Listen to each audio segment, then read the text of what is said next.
देखो किसी संख्या के 1/3 के 3/4 का 1/5 अगर 24 है तो उसी संख्या का 10% क्या होगा।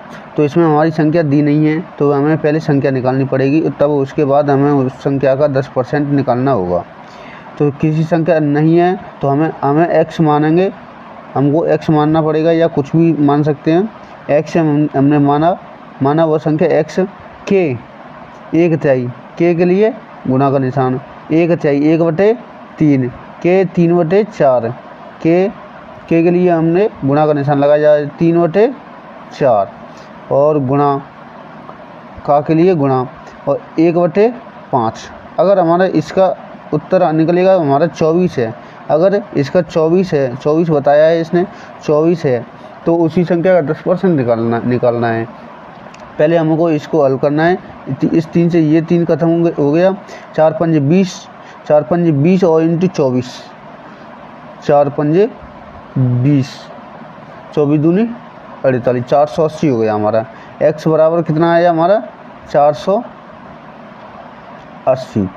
480 का हमें 10% निकालना है।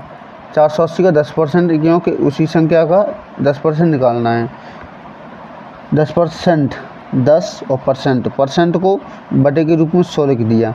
एक जीरो से एक जीरो खत्म, इस जीरो से ये जीरो खत्म, हमारा आया कितना 48। तो यही हमारा उत्तर है, यानी कि 480 का 10% हमारा 48 रहेगा। यही हमारा उत्तर है।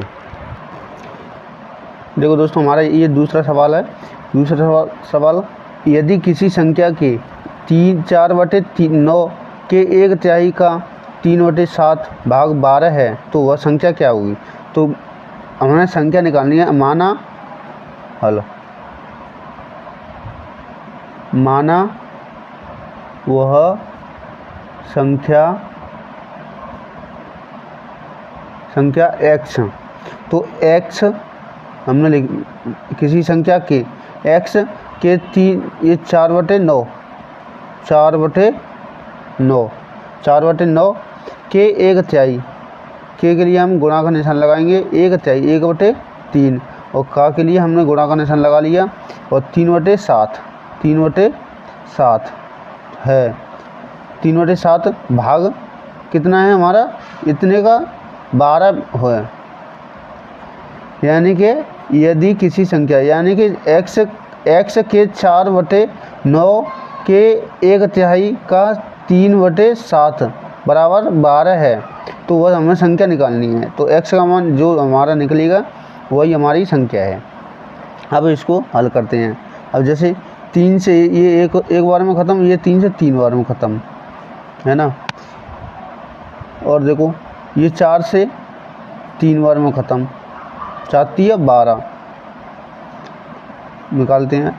अब बचा कितना हमारा, ऊपर तो x बचा ओनली, तो x बराबर कितना आया 3 × 3 × 3 × 7, 3 × 3 बराबर कितना आया 9 है ना।